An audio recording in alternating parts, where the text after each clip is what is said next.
우리 한번 기도하고 그다음에 창세기 두 번째 시간 갖도록 하겠습니다. 고마우신 주님 감사합니다. 이 시간에 주님께서 우리에게 지혜를 주시고 인간의 역사 속에서 하나님이 어떻게 구원을 이루셨는가를 밝히 보고 삶 중에 또 좌절할 일이 있어도 오히려 힘을 얻고 주님을 더욱 신뢰할 수 있도록 인도해 주시옵소서. 처음부터 마지막까지 주께서 지켜주심을 믿사옵고 모든 말씀 예수님의 이름으로 기도드리옵나이다. 아멘. 창세기는 어떤 책이라고 얘기했죠? 키워드를 하나로만 딱 얘기하면 창세기? 네, 시작에 관한 책이에요. 그래서 만물이 어떻게 시작이 됐느냐, 창조에 관한 내용들도 나오고요. 또 인류는 어떻게 시작이 됐느냐, 시작의 내용들도 나오고요. 그 다음에 또 타락한 걸 통해서 죄가 어떻게 시작이 됐느냐 하는 것도 나오고요. 또 그래서 하나님께서 그 죄인들을 위해서 어떻게 구원을 하셨는가 창세기에 드러나 있고요. 또 예배는 어떻게 하나님 앞에 드리는가 예배에 관한 것도 그렇게 다 드러나 있습니다. 그래서 창세기 하면 딱 기억을 하셔야 되는 게 뭐라고요? 시작이다 하는 거 기억을 하시고요. 그 다음에 이제 창세기는 전체 몇 장으로 되어 있죠? 50장으로 되어 있죠. 네, 여러 장으로 되어 있긴 한데 여러 장이 아니라 1장부터 50장까지 되어 있죠. 근데 1장부터 11장까지를 제가 지난번에 얘기할 때 아브라함 이전에 있던 역사들, 그래서 원역사, 원시 역사 뭐 이렇게 얘기해서 원역사라고 얘기를 하고요. 그 다음에 12장부터 50장까지는 특별히 이 시대의 4명의 중요한 인물을 뭐라고 총칭을 하죠? 족장이라고 얘기하죠. 그래서 이때는 족장 시대라고 얘기를 해요. 자, 족장 시대라고 얘기하면 4명이 있다라고 그랬는데 처음에 누가 나오죠? 아브라함. 두 번째가요? 이삭. 세 번째가요? 야곱. 그 다음에요? 요셉. 이렇게 4사람에 관한 기록이 이제 창세기 12장부터 50장까지 나타납니다. 그래서 창세기 1장과 2장에는 특별히 만물을 다 만드시고 2장에는 더 클로즈업 해가지고 인간 창조에 대해서 나오는데 거기서 꼭 기억해야 되는 게 사람은 어떻게 만들어졌어요? 흙으로 만들어졌고 또 누구의 형상대로 만들어졌죠? 하나님의 형상대로.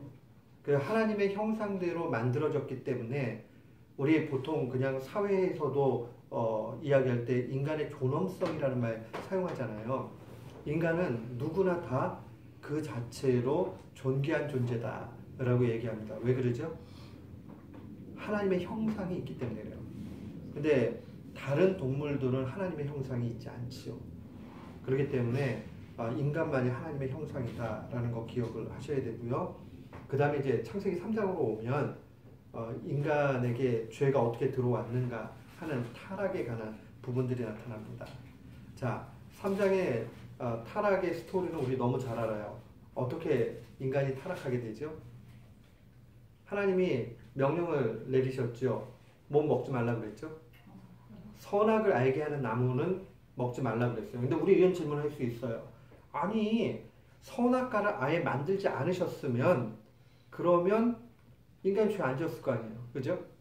근데 선악과를 왜 만드셨을까? 이거는 하나님께서 뻔히 알면서 하신 거 아니냐, 뭐 이렇게 극단적으로 얘기하는 사람들이 있어요. 근데 이 선악과가 뭘 의미하는지를 정확하게 알면 이제 그런 얘기를 좀 덜 하게 되죠. 자, 선악과는 뭘까요? 선악과. 하나님께서 시험하기 위해서 주신 도구가 아니라 선악과는요, 창조주와 피조물의 구분이 되는 거예요. 그러니까 선악과를 먹게 되면 하나님같이 되고자 하는 욕망의 그 반역이 일어나는 거죠. 근데 이걸 먹지 않을 때 나머지는 다 허용이 되잖아요. 그러니까 하나님께서 선악과를 만드는 것은 우리를 시험에 빠뜨리려고 만드신 것이 아니라 선악과는 하나님과 우리 사이의 구분의 한 선으로 주신 거예요.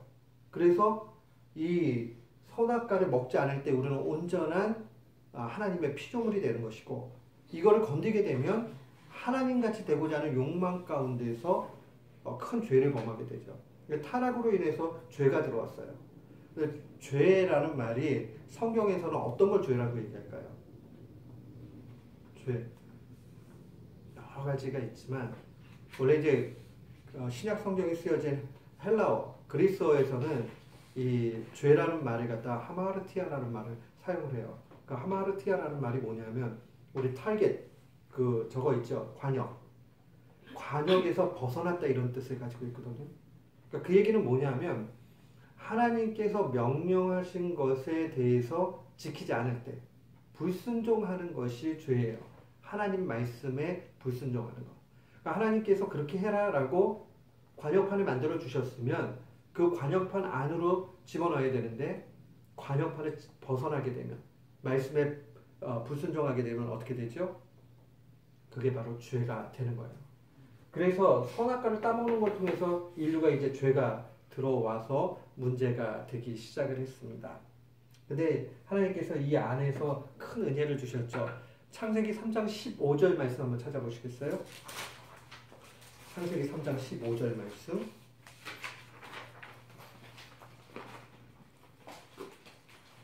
우리 보통 창세기 3장 15절을 원시복음이라고 얘기해요. 여기에 이미 창세기 3장 15절에 복음의 메시지가 있다. 그래서 원시복음이라고 그렇게 이야기합니다.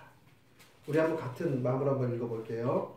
내가 너로 여자와 원수가 되게 하고 너의 후손도 여자의 후손과 원수가 되게 하리니 여자의 후손은 네 머리를 상하게 할 것이요 너는 그의 발꿈치를 상하게 할 것이니라 하시고. 이거 하나님께서 누구에게 한 말이에요? 뱀에게 한 말이죠. 근데 뱀은 실제적으로는 그 안에 뭘 상징을 해요? 사탄에게 하는 말씀이란 말이에요.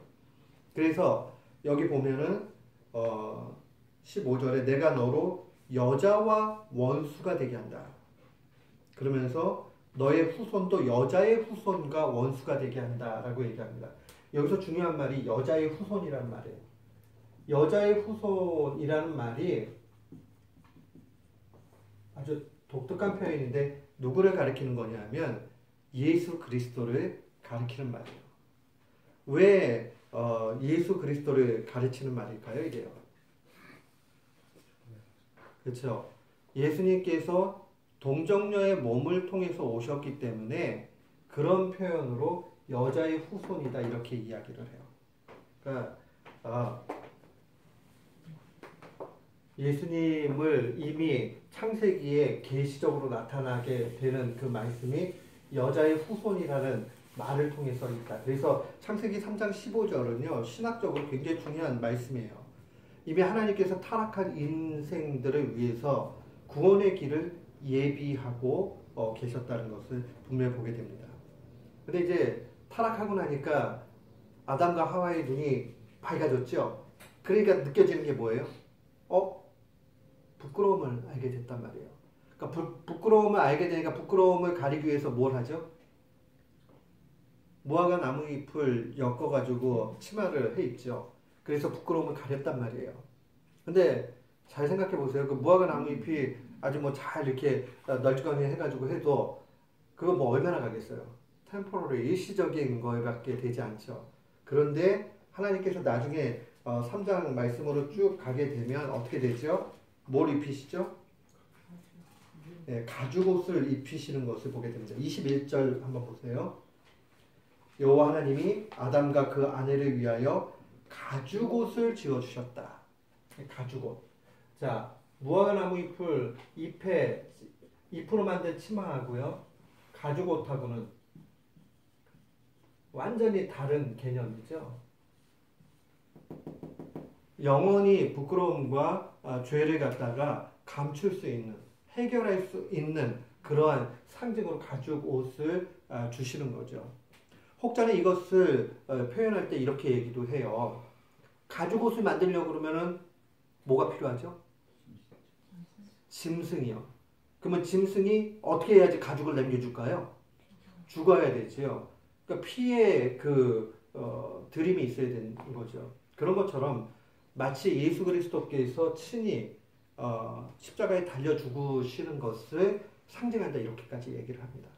그래서 창세기 3장 15절을 보면서 타락한 인생의 비참함 속에서 그러나 하나님의 사랑이 얼마나 큰가 하는 것을 좀 볼 필요가 있습니다. 그리고 나서 이제 4장으로 가면 최초의 살인 사건이 일어나요. 누구랑 누구 사건이죠? 가인과 아벨 사건이 일어나게 됩니다. 근데 이 4장에서 더 핵심적으로 봐야 되는 내용은 뭐냐면 예배에 관한 부분이에요. 창세기 4장에 있어서는. 이제 보면 가인과 아벨 스토리 우리 잘 알아요. 하나님께서 가인 형의 제사를 받으셨어요? 안 받으셨어요? 받지 않으셨고요. 아벨의 제사는 받으셨어요. 옛날 어른들은요, 이 본문을 해석을 할 때 좀 잘못 해석하신 부분이 있어요. 그래서 가인은 농작물로 제사를 드려서 하나님이 안 받으셨고, 가인은 양을 드려서 받으셨다 이렇게 얘기하고, 히브리서에 피 흘림이 없이는 제사함이 없다는 말과 연결을 시켜가지고 그래서 제물의 문제였다 이렇게 얘기했는데, 그건 아니고요. 그거는 그냥 우리가 은혜스럽게 받아들일 수는 있지만 그런 뜻이 아니고, 왜냐하면 제사 가운데서는 고운 가루로 드리는 그런 제사도 분명히 있잖아요. 나중에 이제 율법에 의해서 나타나는 거지만, 그런 의미에서 보면 그렇게 해석할 것은 아니고요. 중심이 어떻게 돼 있었는가 하는 그 제물, 흠없는 제물과 더불어서 그 중심을 하나님이 보고 계신다는 거죠. 거기 보면은 4장 4절 5절 말씀 같이 한번 볼까요? 창세기 4장 4절 5절 시작. 아벨은 자기도 양의 첫 새끼와 그 기름으로 드렸더니 여호와께서 아벨과 그 제물은 연락하셨으나 가인은 그 제물을 연락하지 아니하신지라. 가인이 분하여 안색이 변했다 라고 그렇게 기록을 하고 있습니다. 여기 보니까 양의 첫 새끼라는 표현이 굉장히 중요하죠. 이게 뭐냐면 가장 값진 것, 가장 좋은 것, 뭐 처음 난 것의 의미도 있지만 그 첫 새끼라는 것은 가장 좋은 것, 흠이 없는 것을 이야기하는 겁니다. 그리고 그 기름으로 하나님 앞에 잡아서 드린 거죠. 그랬더니 그 다음 말씀 중요해요. 여호와께서 어떻게 하셨다고요? 아벨과 그 제물을 연락하셨다는 거죠. 그러니까 제물만 연락하신 것이 아니라 아벨도 받으셨다고 얘기해요. 아벨은 뭘 받으셨을까요? 마음을 받으신 거죠. 그러니까 우리도 여기서 예배 드릴 때의 자세가 굉장히 필요해요. 우리가 하나님 앞에 예배 드릴 때에 물질도 드리고 또 우리의 모든 걸 정성껏 다 드리지만 우리 중심이 바르게 해서 내 자신이 또 하나의 제물이 돼야 된다라는 그 생각을 분명히 해야 됩니다. 여기 예배의 모습이 나타나죠. 자기 드림입니다. 자신을 드린다라는 그 말 속에는 자기 소유권을 포기하는 게 들어가 있죠. 우리가 예배를 드릴 때마다 기억을 해야 되는 것은 나의 소유권, 나의 권리, 이걸 포기하는 그러한 시간들이 되는 것이다 하고 생각을 해야 됩니다. 물질도 마찬가지예요. 모든 게 하나님 앞에 왔는데 그 중에 일부를 드림으로써 결국 어떠한 신앙 고백이 필요하냐면 모든 것 하나님 다 주셨습니다. 그러니 하나님 앞에 아낌없이 돌려드립니다. 근데 다 돌려드리는 건 아니고요. 우리의 정성을 다해서 돌려드리는 거죠. 그러니까 헌금하는 자세도 자기 소유권 포기다 하는 것을 꼭 기억을 해야 됩니다. 또한 자기 부정이 있어야 돼요. 자기 부정. 그 말은 성경은 우리에게 계속적으로 이야기할 때 주님 안에서 자유를 누리라고 얘기하지 자율적인 인간이 되라고 얘기하지 않아요. 자율이라는 말은 어토노미, 넘이라는 말이 법이라는 얘기잖아요. 오토, 자기가 법돼 가지고 자기 멋대로 하는 걸 자율이라고 얘기하지요. 그러니까 성경은 우리에게 그렇게 살라고 얘기하지 않아요. 주님 안에서 자유를 누리라고 얘기를 해요. 그러니까 주님 안에 메어지는 일들이 분명히 필요하다는 겁니다. 그 다음에 이제 창세기 5장으로 가면요. 계보가 나타나요. 계보가. 근데 5장 말씀 한번 보세요. 이게 아담으로부터 해가지고요. 맨 32절에 가면 누구까지 나오죠? 노아와 후에 나타나는 셈, 함, 야벳까지가 나타나요. 그러니까 한마디로 크게 보면은 아담으로부터 해가지고 노아 가족까지의 내용들이 5장에 들어가요. 근데 우리 지난 시간에 기억을 하시면 창세기에서 또 중요한 모티브 중에 하나가 톨레도트, 뭐라 그랬죠? 족보. 계보가 중요하다라고 얘기를 했잖아요. 이 중간중간에 막간에 이렇게 그 모세가 하나님의 말씀을 기록할 때 이 족보를 삽입을 합니다. 여기에는 의미가 있어요. 거기 보면 아담으로부터 시작을 하는데 4절 한번 읽어볼게요. 4절 시작. 아담이 셋을 낳은 후 800년을 지나며 자녀를 낳았으며 그 다음에요 6절에 보면 셋은 105세에 에노스를 낳았고 그쵸? 7절도 보면 낳고 뭐 낳고 죽었다 이렇게 표현이 되지만 낳는다는 말이 계속적으로 반복이 돼요. 이것은 어떤 것을 의미할까요? 하나님의 그 은혜 가운데서 타락한 인생이 그래도 하나님의 말씀대로 계속 나아가는 것을 의미합니다. 반면에 또 뒤에 보면은 죽는다라는 말이 또 나오죠. 이 계속 몇 세를 향유하고 죽었다가 나와요. 그것은 결국 죄의 대가로 인생의 가장 비참함은 죽음으로 마무리가 된다 하는 것을 보여줍니다. 요게 심판, 홍수 심판 이전까지의 계보의 내용들이 쭉 기록이 되어져 있습니다. 그리고 창세기 6장부터 9장까지 오게 되면 노아 홍수 사건이 나타나게 되죠. 자, 하나님께서 왜 심판을 하셔야 되겠다 마음을 잡수셨죠? 네, 이게 타락하고 나서 죄가 들어왔는데 너무 심각할 정도로 이제 들어오니까 참을 수가 없는 거예요. 6장 5절로 6절 말씀 한번 읽어볼게요. 창세기 6장 5절 6절 같이 한번 읽을까요? 여호와께서 사람의 죄악이 세상에 관영했다라는 것은 차고 넘치고 그냥 곳곳이 다 젖어 있는 것, 죄에 젖어 있는 것을 표현하는 말이에요. 그 마음의 생각에 모든 계획이 항상 악할 뿐임을 보시고, 그러니까 인간이요 속에서 나오는 건 뭐밖에 없어요? 죄밖에 없는 상황이 돼 있단 말이에요. 그러니까 6절에 보니까 땅 위에 사람 지으셨음을 한탄하사 마음에 근심하셨다. 그러니까 한탄하셨다라는 이 표현은 하나님이 아유 괜히 만들었네 하는 그런 표현이 아니라요. 하나님의 그 아주 답답하고 괴로운 심정을 표현하는 말이에요. 이게 뭐 창조를 후회하신 걸로 이해를 하면 안 됩니다. 하나님의 계획은 후회가 없으시죠. 다만 그 답답한 심정을 표현하신 겁니다. 그래서 하나님께서 야 이제 안 되겠다라고 하면서 어떻게 하셨죠? 물로 심판을 하시죠. 자, 여기까지 내용을 보면 지금 창조로부터 심판에 이르기까지 어떤 사이클이 있는 것을 좀 보게 돼요. 한번 기억해 볼까요? 처음에 창세기에 보니까는 창조가 나타나죠. 창조가 나타나고 창조 이후에 또 그 다음에 나타나는 게 뭐죠? 창조 다음에 나타나는 게 네. 창조 다음에 나타나는 건 타락이 나타나죠. 타락이 나타났는데 하나님께서 어떻게 하셨어요? 네, 구속하셨죠. 구원. 그리고 나서 뒤에 종말의 상황들이 나타나는 걸 보게 됩니다. 이 타락에서 구속으로 넘어가는 요 상황들의 심판도 같이 있는 거죠. 결국은 하나님께서 심판하시는 목적은 뭐예요? 다 쓸어서 없애려고요? 아니죠. 다시 기회를 주고 회복시키기 위해서 심판하시는 거죠. 그러니까 하나님의 심판은 뭐 하기 위함이다?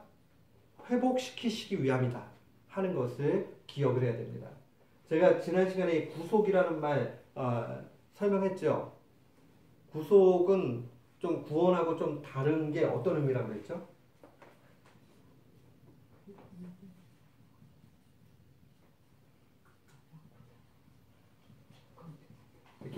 이게 속자인데 조개 패자가 들어가면 옛날엔 조개 가지고 화폐를 대용해 가지고 썼잖아요. 돈과 관련하는 거예요. 그리고 매자예요. 그러니까 돈 가지고 매매할 때 쓰는 말이거든요. 이게 속이라는 말은 뭐냐면 누군가가 대가를 지불해 줄 때 쓰는 말이에요. 그러니까 구원하는데 이 속전을 지불해 주는 거죠. 그래서 구속이라는 말을 사용하면 좀 더 좀 이렇게 감동이 있죠, 우리가. 구원이라는 말도 엄청난데 구속 그러면 대가를 지불해 주신 거죠. 자, 실제 여기 상황에서 노아의 홍수를 통해서 다 쓰러지고 없어지고 하는 그런 상황이 놓여졌지만은 나중에 보면 8절, 9절 말씀 한번 보세요. 6장, 창세기 6장 8절로 9절 말씀 한번 같이 읽겠습니다. 시작. 그러나 노아는 여호와께 무엇을 입었다고요? 은혜를 입었더라. 자, 9절 말씀을 보니까 노아의 사적은 이러하니라. 노아는 의인이요 당세의 완전한 자라. 그가 하나님과 동행했다. 자, 여기서 의인 또 어떤 사람이요? 완전한 자 또요? 의인과 완전한 자 한마디로 얘기하니까 어떤 사람이라고요? 하나님과 뭐 했다고요? 동행했다. 함께 걸어갔다. 하나님을 가까이 했다. 근데 이 모든 것이 뭘 통해서 됐다는 얘기예요? 이렇게 오게 된 게 은혜를 통해서, 하나님의 은혜를 통해서. 자, 그러면 하나님의 은혜를 통해서 됐다라는 말은 어떤 의미를 가지고 있을까요? 하나님의 은혜를 통해서 됐다는 말은. 노아가 막 진짜 죄 한 번 안 짓고 완벽하고 그래서 하나님 기준에 딱 맞아가지고 됐다는 얘기일까요? 아니면 여겨줬다는 말일까요? 여겨줬다는 말이에요. 우리가 은혜라고 얘기할 때는요, 우리가 수준이 그만큼 돼가지고 그런 게 아니라 여겨주신 거예요, 그렇게. 자, 보세요. 아이가 시험을 봤어요. 시험을 봤는데 80점을 맞았어요. 그리고 그 다음에 또 시험을 봤는데 83점을 맞았어요. 근데 A는 이렇게 맞았는데 B는 처음에 시험을 봤는데 70점을 맞았어요. 근데 두 번째 시험을 봤는데 90점을 맞았어요. 분명히 다 이렇게 늘어났죠. 늘어났는데 자, A 부모님이 3점 올라갔으니까 올라간 건데 야, B는 보니까 20점이나 올랐던데? 이러면 어떻게 되는 거예요? 얘는 노력하고 열심히 했어도 엄마, 아빠 기준에 안 된 거죠. 그런데 만약에 C라는 애는 성적이 확 떨어졌다고 생각해 보세요. 그래도 그래, 네가 성실하게 했으면 됐어. 그럼 내가 열심히 한 걸로 여겨줄게. 그러면 어떻게 되는 거예요? 은혜는 그런 거예요. 그러니까 우리가 노아를 바라보면서 노아는 죄도 하나도 안 짓고 뭐 엄청 대단하고 그런 의미가 아니라 하나님께서 그를 그렇게 여겨주신 거죠. 그러면 근거 없이 여겨주셨느냐? 그건 아니죠. 어떤 근거로 하나님께서 그를 의로 여겨주신 걸까요? 하나님과 동행하는 걸 통해서, 하나님과 동행하는 걸 통해서 그를 의로 여겨주는 거예요. 그러니까 우리도 이 상황들 속에서 기억해야 되는 건 뭐냐면 아무리 죄가 많고 유혹이 많고 타락의 삶을 살고 뭐 해도 가장 필요한 건 뭐라고요? 하나님과 동행하는 것. 이럴 때에 의인이 되는 거죠. 그래서 의라는 개념은요, righteousness라고 얘기하는 것은 righteousness라는 말 자체는 관계성에 관한 문제예요. 관계성. 하나님과 우리 사이의 관계. 그 관계가 온전할 때 하나님이 우리를 의로 여겨주시는 거죠. 그러니까 모든 근거 자체가 항상 하나님의 관점과 관련이 돼 있고 하나님의 여겨주심과 관련이 있다는 걸 기억을 해야 돼요. 그러니까 우리가 우리 자신을 보고 낙심스러운 상황들이 돼도요, 너무 절망할 필요는 없어요. 그걸 알면 됐다 뭐 이렇게 으시억거려도 안 되겠지만은 너무 좌절할 필요가 없는 것은 하나님께서 우리를 어떻게 여겨주시느냐, 그 은혜가 더 중요하다는 겁니다. 그래서 홍수가 있고 나서 하나님께서 노아와 더불어서 약속을 하나 보여주시죠. 그 언약의 메시지가 나타나는데 그게 바로 뭐죠? 무지개가 나타나죠. 무지개가 9장 11절 이후부터 이제 하나님이 언약을 세우는 부분들이 나타납니다. 11절 한번 읽어볼까요? 9장 11절 한번 같은 마음으로 읽어보겠습니다. 내가 너희와 언약을 세우리니 다시는 모든 생물을 홍수로 멸망하지 아니할 것이라.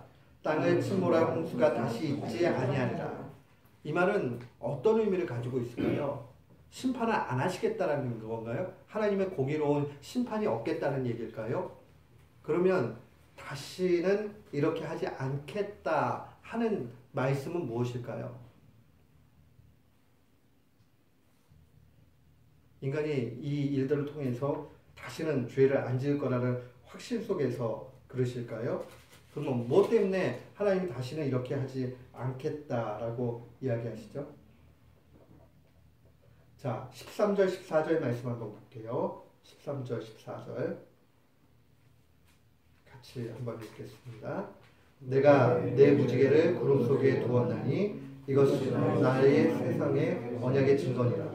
내가 구름으로 땅을 덮을 때에 무지개가 구름 속에 나타나며. 자, 항상 구름이 이렇게 덮여지고 할 때 나타나는 상징이 뭐죠? 김정사님, 구약에서 구름이 이렇게 확 덮여질 때 나타나는 상징이 뭐예요? 비 온다는. 비 오는. 그거는 구약이 아니라 오늘날에 구름 확 덮으면 비가 오겠구나 이런 거. 그렇죠. 하나님 아주 심각하게 얘기했던 거예요. 진짜로 비 온다고 그렇게 하는 건? 아니 비가 와서 플러드를 하고 다시는 그렇게 심판 안 하겠다 무지개를 주신 거죠. 네. 네, 그 컨텍스트에서 그 컨텍스트에서 그렇게 얘기한 거예요. 지금 정확하게 뒷부분을 잘 얘기를 해줬어요. 제가 하고 싶은 얘기 뭐냐면 구약에서 구름이 빽빽하게 임할 때의 그 표현은 뭐를 의미하는 거냐면 하나님의 임재를 의미해요. 하나님이 이렇게 나타나시는. 근데 그 구름 가운데 있으면서 여기에 뭐를 두셨어요? 무지개를 두셨죠. 무지개는 언제나 어떻게 될 때 무지개가 나타나죠?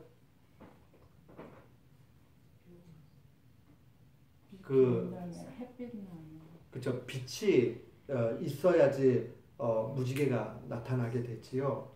그러니까 하나님의 그 영광의 광채 가운데서 구원의 길을 또 하나님께서 새롭게 열어주신다는 거죠. 그러니까 물의 심판의 방식이 아니라 그게 진짜 나타내고자 하는 것은 다른 데 있다는 거죠. 뭘까요? 예수 그리스도를 통한 그러한 구원에 대한 예표라 이렇게 볼 수 있습니다. 여기까지 9장까지 좀 잘 보고 나시면요. 그 다음에 또 아까 5장과 더불어서 10장에 오면 또 뭐가 나타나죠? 쭉 보니까 10장으로 넘어오면 노아의 아들 셈과 함과 야벳의 후예는 이러하다라고 하면서 또 뭐가 나타나요? 족보, 계보, 톨레도트가 또 나타나게 되죠. 자, 셈은 어디 조상이에요? 셈은 지역으로. 김전사님, 셈은 오늘날의 어느 지역의 조상이 되죠? 몰라요? 아시아. 함은요, 함은 이제 아프리카의 저기가 되죠. 야벳은 유럽 쪽의 그 조상들이 됩니다. 그런데 이제 이렇게 하나님께서 은혜를 주시고 해서 보면은 야벳의 자손, 함의 자손들 다 쭉 이렇게 잘 나타나고 셈 자손까지 뒤에 쭉 10절에 나타나요. 이러면서 하나님께서 원래 약속의 말씀대로 땅에 충만하도록 그렇게 역사해 주신단 말이에요. 근데 11장에 오니까 또 문제를 일으켜요. 자, 바벨탑 사건이 나타나죠. 바벨탑 사건에서 4절 말씀 한번 보세요. 4절 한번 같이 읽을까요? 시작. 또 말하되 자, 성과 대를 쌓아 대 꼭대기에 하늘을 닿게 하여 우리 이름을 내고 온 지면에 흩어짐을 면하자. 자, 하나님은 명령을 뭐라고 그러셨어요? 생육하고 번성해서 땅에 충만하라. 그러니까 그 얘기는 흩어져가지고 있으라고 얘기했는데 지금 인간들이 하는 건 뭐예요? 흩어짐을 면하자라고 하나님 말씀에 전면으로 이렇게 도전을 하죠. 그게 이제 바벨탑의 큰 문제예요. 그러니까 하나님의 문화 명령에 대해서 가볍게 여기고 불순종하게 되는 것을 보게 됩니다. 그러면서 하나님의 언어를 혼잡게 하시죠. 근데 원래 이제 우리 바벨탑 그러면은 우리는 탑 그러면 무슨 생각나요? 그러니까 한국에 있는 그런 탑을 좀 이렇게 생각을 하잖아요. 근데 실제 이거는 지글라트라고 그래가지고 신전들 보면 계단 엄청 많아가지고 꼭대기까지 올라가는 거 있잖아요. 그런 형태를 얘기하는 거예요. 그러니까 뭐 지글라시라고 하면 뭐 이렇게 뭐 이런 식으로 해가지고 계속 쌓아가지고 뒤에 꼭대기까지 이렇게 올라가는데 이게 엄청난 계단으로 이렇게 돼 있는. 실제로는 그래서 바벨탑을 쌓다라는 이 말 자체는요, 그 자체로 하나님을 대적하는 걸 상징해요. 그러니까 지금 여기 뭐라고 그래요? 성가대를 쌓아 대꼭대기를 하늘에 닿게 하자, 하나님과 맞먹자 하는 얘기죠. 그리고 우리의 이름을 내자 하는 그 자체도 교만의 모든 업적들을 얘기하는 거죠. 제가 한 번은 그 문화인류학을 전공하신 교수님이 그런 얘기 한 거 기억이 나요.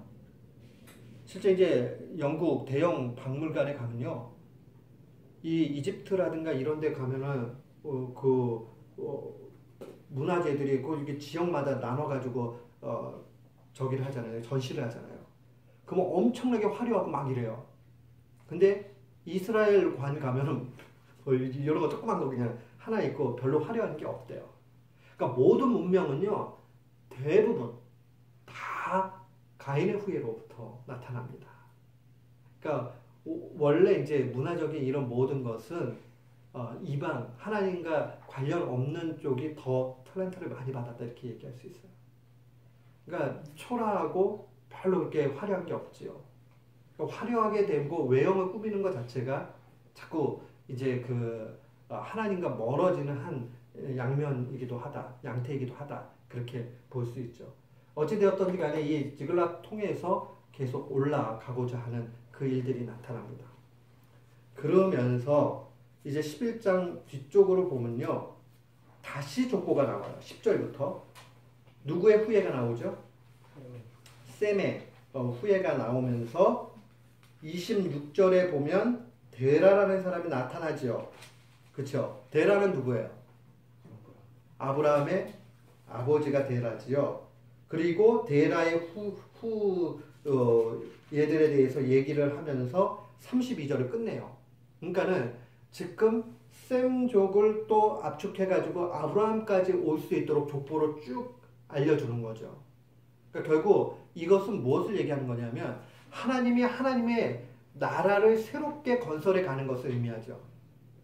자, 인간들은 흩어짐을 면하면서 자기네들이 국가를 건설하려고 했지만 하나님은 흩으셔서 그들 가운데 셈족 안에서 데라의 후손 가운데 아브라함, 그러니까 뭐 이런 면을 볼 때 셈족이 더 우월하다 그 뜻이 아니라 더 큰 의미에서 보면 하나님의 많은 사람들 가운데 하나님의 백성을 뽑아내신다는 게 중요한 거죠. 자, 제가 한번 그 교회라는 말이 그리스 헬라어에서 뭐라고 얘기했죠? 에클레시아라고 얘기했죠.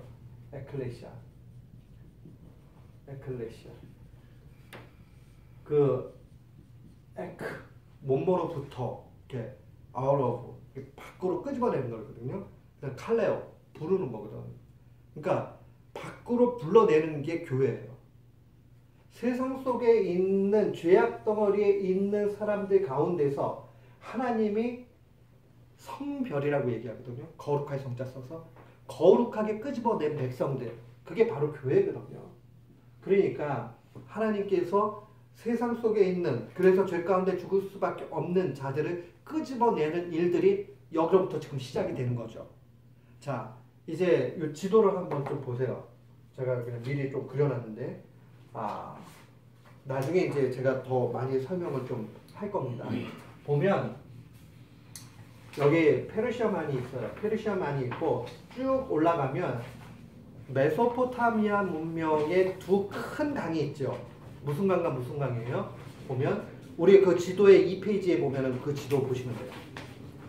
자, 왼쪽에는 유프라테스 강, 우리 성경에는 유브라데스 강이라고 나오죠. 그 다음에 티그리스 강이 있어요. 두 강이 있어요. 근데 메소포타미아라는 말이 뭐냐면 두 강 사이에, 강 사이에 이런 뜻을 가지고 있어요. 그래서 갈대아 우르르 요 사이에 있는 요 지역에 원래 아브라함의 고향이 있죠. 그러다가 이제 12장으로 넘어가면 내가 지시할 땅으로 가라고 얘기하죠. 그래서 지시할 땅은 어디였어요? 가나안이죠. 가나안. 요게 가나안 땅이에요. 가나안 땅. 근데 여기로 가려면 쭉 해서 하란이라는 곳에 한번 스탑했다가 들어가게 되죠. 요 하란에서 데라가 죽게 되죠. 뭐 어찌되었던지 간에 이 긴 여정 속에서 약속의 땅으로 돌아가는 그 스토리가 바로 11장까지의 내용이고요. 이제 약속의 땅으로 가는, 그래서 가나안 땅으로 들어가는 게 12장부터 이제 시작이 됩니다. 그러다가 나중에 밑으로 내려오면, 자, 왼쪽은 대해라고도 얘기하고요. 우리 오늘날에는 지중해라고 많이 하죠. 지중해가 있고요. 그 다음에 아래는 홍해가 있죠. 우리가 잘 아는 홍해가 있고요. 자, 여기 나중에 요걸 클로즈업 해가지고 제가 좀 크게 보여줄 텐데, 대부분의 이스라엘의 역사들은 요 가나안 지역에서 일어나게 되죠. 가나안 땅을 이렇게 보면 항상 좀 이거 크게 그리니까 이렇게 되는 거예요. 이렇게 되면 여기는 지중해예요. 지중해. 지중해고요. 자, 저 위에 북쪽에 산이 하나 있어요. 무슨 산이죠? 헤르몬산, 헐몬산이라고도 얘기하고, 헤르몬. 헐몬. 이 헤르몬산이 이 더운 지역이면 만년설이에요. 그래서 이게 이제 물이 이렇게 녹아내릴 거 아니에요. 그럼 여기서 시작이 돼가지고요. 쭉 이 물이 내려와가지고는 쭉 내려와가지고 강을 하나, 바다라고도 얘기하는데, 뭐 그 히브리 사람들은 얌 그러면 그게 바다도 되고 그 다음에 민물 강도 되고 다 돼요. 그냥 걔네들은. 자, 근데 여기가 어디죠? 갈릴리죠. 갈릴리. 갈릴리에 또 다른 이름 뭐 있어요? 네, 디베레아 바다라고도 얘기하고 또 게네사렛이라고도 얘기하죠. 근데 요게 밑으로 쭉 남방으로 내려가요. 요 줄기를 우리는 뭐라고 얘기해요? 요단강이라고 그러죠. 요단강. 요단강이라고 얘기하고, 이 요단강의 끝은 어디로 들어가죠? 네, 사해, 염해라고도 얘기하죠. 아주 갔는데 나중에 성지순례 가시면요, 이 사해 가가지고 또 머드팩을 다 해요. 근데 얼굴에는 절대 하면 안 돼요. 이게 얼마나 막 센지요. 민물도 없는데. 근데 얼굴 피부 좋아지려고 했다가요, 얼굴 막 빨개져가지고 그 꼭 하지 말라고 해도 하는 사람도 있어요. 가시는 절대 하시면 안 돼요. 자, 그래서 나중에 요 지역에 대해서 계속 많이 얘기를 할 거고요. 요 남방으로 내려가게 되면 네게브라고 얘기하죠. 네게브라는 말이 사막이에요. 사막 지역이고요. 요 아래쪽으로 내려가면 우리가 잘 아는 어느 땅이 나올까요? 이집트가 이 아래쪽으로 있어요. 자, 그렇게 되면서, 자, 하나님께서 히브리 민족을 여기로부터 시작을 하신다는 거예요. 그래서 보통 좀 이르게 보는 사람은 그 11장에 보면요, 데라의 선조 가운데서 에벨이라는 사람이 나와요. 에벨. 16절에 보면 에벨이 나오죠. 15절 16절에. 그 에벨이라는 말이 건너온 자 이런 뜻이거든요. 그러니까는 어딘가에 건너온 사람이다 그래가지고 일찌감치 에벨부터 따지기도 하는데요. 어찌되었던 이 아브라함은 하나님께서 인도함을 주셔서 여기 메소포타미아에 있다가 이 하란을 거쳐가지고 가나안 땅 여기로 들어오게 되죠. 그래서 히브리 민족이 새롭게 시작이 되죠. 근데 하나님이 왜 히브리 민족을 만드셨죠? 세계 경제를 다 맡기기 위해서 주셨나요? 왜? 무엇 때문에 하나님께서 히브리 민족을 선택하셨죠? 제가 그거는 이제 샘플로 보여주시는 거예요. 그러니까 제가 처음에 그랬죠. 우리가 구약 공부하는 거는 이스라엘 역사를 공부하는 게 아니라 단순한 이스라엘 역사가 아니라 뭐라고 그랬죠? 구속사라고 얘기했잖아요. 그러니까 항상 구원 중심으로 봐야 돼요. 그러니까 아브라함이 여기 뭐 아브라함 후손들 있어요? 아무도 없잖아요. 근데 우리는 영적인 이스라엘이죠. 하나님께서 택해 주셨으니까. 그러니까 그 관점으로 보면 의미가 있지요. 원래 여기 메소포타미아 문명이 있는 이곳에서 아브라함의 대대의 직업은 뭐였어요? 우상 만드는 일이었거든요. 그런 아무런 소망이 없는 사람을 택해 주시는 거죠. 그러니까 하나님의 택하심이 얼마나 우리가 생각할 수 있는 개념과 다른가 한번 생각을 해보세요. 그 우상 속에 있는 사람을 택하셔가지고 이끌어 가셨다는 거죠. 자, 그래서 아브라함의 생애를 지금 이제 12장부터 50장까지 중요한 사건이 10개가 있어요. 10개를 좀 기억하시면 돼요. 근데 그렇게 어렵지 않아요. 첫 번째로는 어디서 태어났다고 그랬죠? 갈대아 우루. 갈대아 지역. 그래서 우루라고 얘기할 때에 이 우루를 갈대아 지역에 있는 우루라. 그래서 갈대아 우루라고 얘기하고요. 그 다음에 떠나가지고 한번 머무르는 곳이 있죠. 어디죠? 하란에 머물게 되죠. 그 다음에 하란에서 세 번째로 누구를 장사해요? 아버지 데라를 장사하죠. 그리고 나서 이제 12장 5절로 오게 되면 가나안 땅에 들어오죠. 근데 아브라함이 가나안 땅 와가지고 제일 먼저 한 게 뭘까요? 12장 5절 보세요. 12장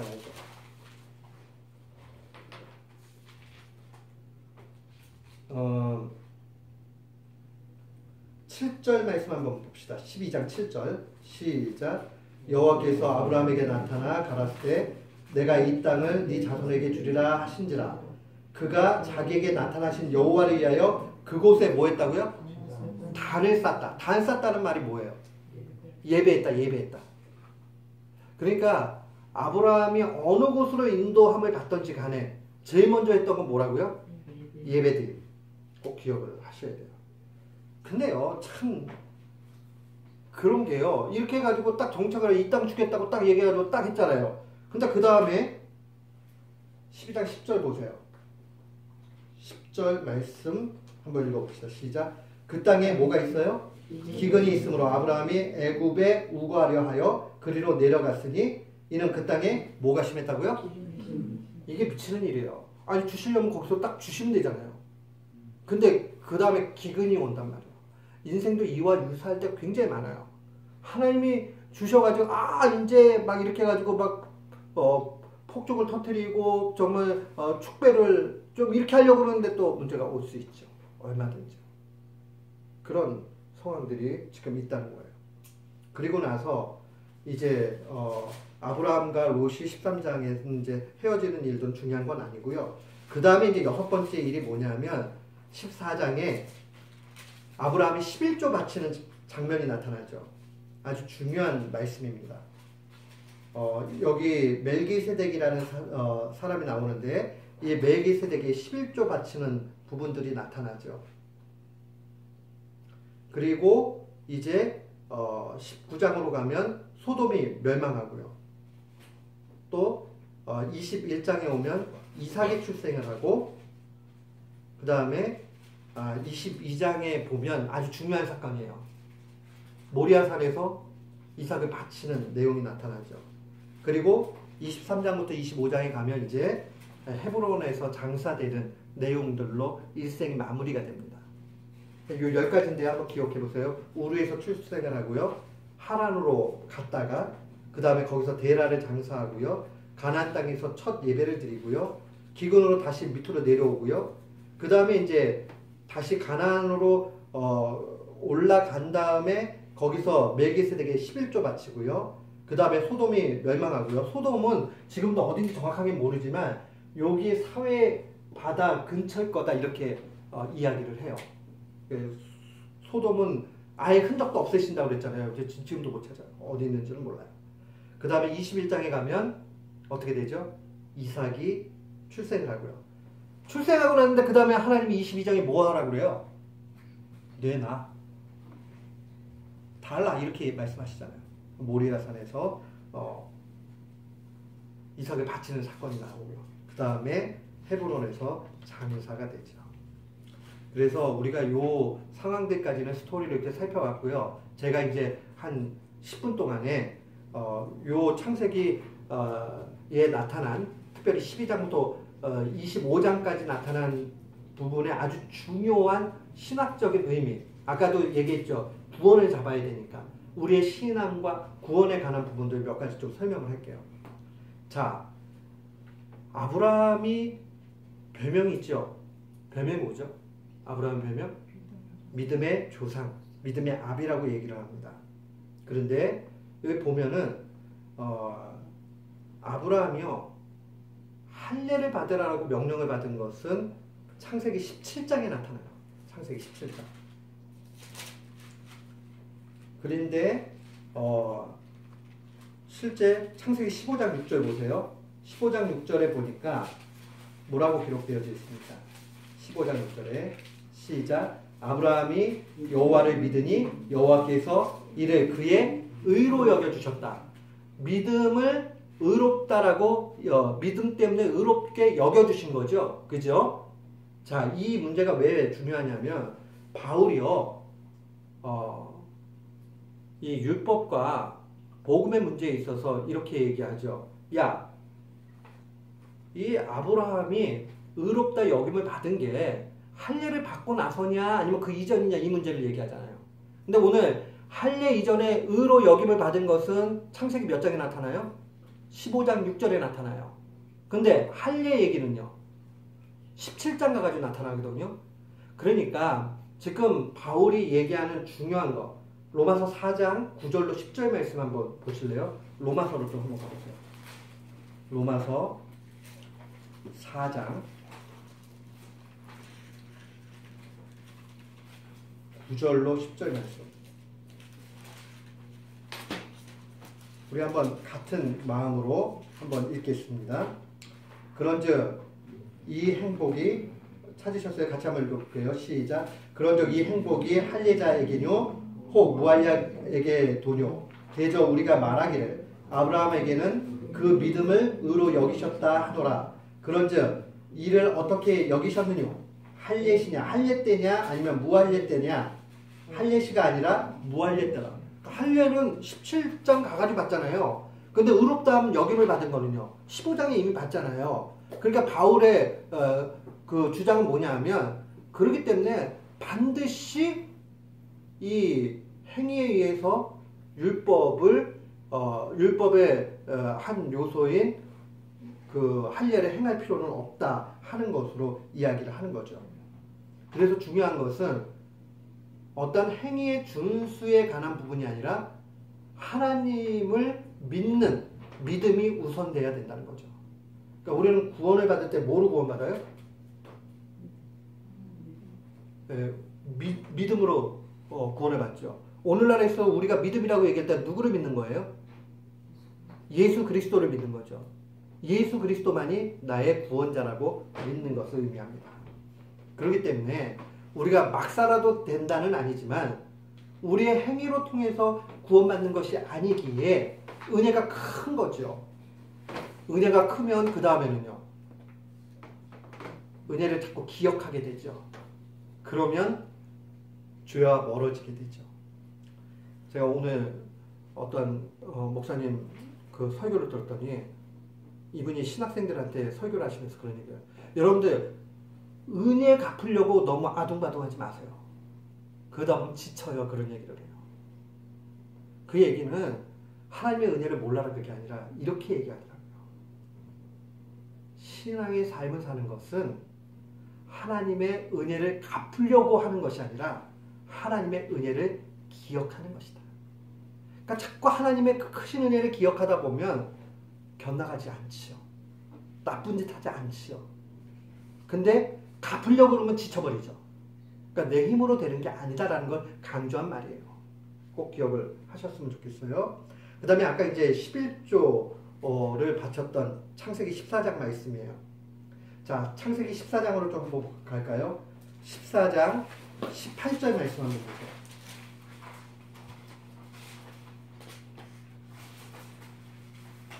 자, 18장 말씀 한번 읽어볼게요. 시작. 살렘 왕 멜기세덱이 떡과 포도주를 가지고 나왔으니 그는 지극히 높으신 하나님의 제사장이다 라고 얘기를 합니다. 근데 지극히 높으신 하나님의 제사장이에요. 살렘 왕. 이 살렘은 예루살렘을 얘기하고 살렘이라는 말은 샬롬, 평화라는 말이에요. 그래서 이 살렘 왕 멜기세덱의 또 다른 이름은 평화의 왕이라는 뜻이고요. 멜기세덱이라는 말은 원래 이제 멜렉, 왕이라는 뜻이고요. 체덱, 의라는 얘기예요. 그래서 의의 왕으로 이야기할 때도 멜기세덱이라고 얘기를 합니다. 그런데 뭘 갖고 지금 왔어요, 이분이요? 떡과 포도주. 그러니까 딱 무슨 이미지가 생각나요? 떡과 포도주. 그러니까 우리 주님 예수 그리스도의 몸과 피가 생각이 나지요. 그래서 이 구약 성경에 능통한 히브리서 기자는 히브리서 7장 1절로 2절, 3절 요 말씀에 이렇게 기록을 해요. 히브리서로 조금 가볼까요? 조금 힘드셔도 거의 다 왔어요. 히브리서 7장 1절부터 3절까지 우리 한번 같이 읽어볼게요. 시작. 이 멜기세덱은 살렘 왕이요 지극히 높으신 하나님의 제사장이라. 여러 임금을 쳐 죽이고 돌아오는 아브라함을 만나 복을 빈자라. 아브라함이 일체 10분의 1을 그에게 나눠주니라. 그 이름을 번역한즉 첫째 의의 왕이요 멜기세덱이니까 멜렉, 그 다음은 체덱. 또 살렘 왕이니 곧 평강의 왕이요 평화의 왕이라는 얘기예요. 그 다음에 아비도 없고 어미도 없고 족보도 없고 시작한 날도 없고 생명의 끝도 없다. 이 얘기는 뭐예요? 영원 전부터 영원까지 계신 거죠. 누구 얘기하는 거예요? 예수 그리스도를 예표하는 거예요. 그래서 지금 히브리서 기자는 구약의 능통한 학자인데 얘기하기를 이 살렘 왕 멜기세덱은 예수 그리스도를 예표한다. 그래서 아브라함이 이 10의 1조를 드리는 걸 통해서 떡과 포도를 갖고 온 이 살렘 왕을 영접한 것으로 그렇게 이야기를 합니다. 제사한 거죠. 그래서 하나님의 아들과 방불하여, 그래서 틀린 게 없다라는 거 아니에요. 지금 히브리서 기자가 얘기하기를. 하나님의 아들 누구예요? 예수 그리스도. 예수 그리스도와 방불하여 항상 제사장이죠. 우리의 영원한 참 대제사장은 누구예요? 예수 그리스도죠. 구약의 제사가 왜 폐해졌어요? 예수 그리스도가 완벽한 제물이 되어져서 십자가에서 자기가 완벽한 제사를 드렸으니까 구약의 제사가 더 이상 필요 없게 된다는 거죠. 기억을 좀 하시고요. 한 가지만 좀 더 할게요. 아브라함이 이삭 바치는 게 22장에 나오죠. 자, 어느 산에서 바쳤어요? 모리아산. 자, 모리아산은요. 지금 정확히 어딘지는 몰라요. 그러나 추정할 때, 이 구약학자들이 추정할 때, 또 유대교 출신의 구약학자들도 추정을 할 때 어디라고 얘기를 하냐면 예루살렘이라고 얘기해요. 그리고 그 예루살렘은 다른 이름으로 자이온, 시온이라고 얘기해요. 시온의 회복, 그 다음에 예루살렘, 그 다음에 모리아 동산. 자, 골고다 언덕이 어디에 있었죠? 바로 예루살렘의 모리아 산에 쓴다라고 그렇게들 해석을 합니다. 그러니까 아들을 바치는 이 장면은 누구를 기억나게 하는 거예요? 예수 그리스도를 기억나게 하는 것이다 하는 것까지 기억을 하면 됩니다. 자, 언약에 관한 부분들은 다음 주에 하면서, 다음 주에는 창세기 이제 뒷부분 26장부터 50장까지를 이제 다 끝내고 창세기를 마치도록 그렇게 하겠습니다. 가셔서 복습하시고요. 그 다음에 잘 기억하시고 그렇게 하시면 되겠습니다. 제가 기도하고 마치겠습니다. 좋으신 주님 감사합니다. 오늘 하나님께서 역사 가운데서 어떻게 일하셨는지를 밝히 보게 해주시고 우리가 정결한 마음 가운데 나아가게 해주시옵소서. 또 큰 위로를 받게 해주시옵소서. 승리하신 예수 그리스도를 하나님 우리가 동행하며 살아가게 해주시옵소서. 예수님의 이름으로 기도드리옵나이다. 아멘. 수고하셨습니다.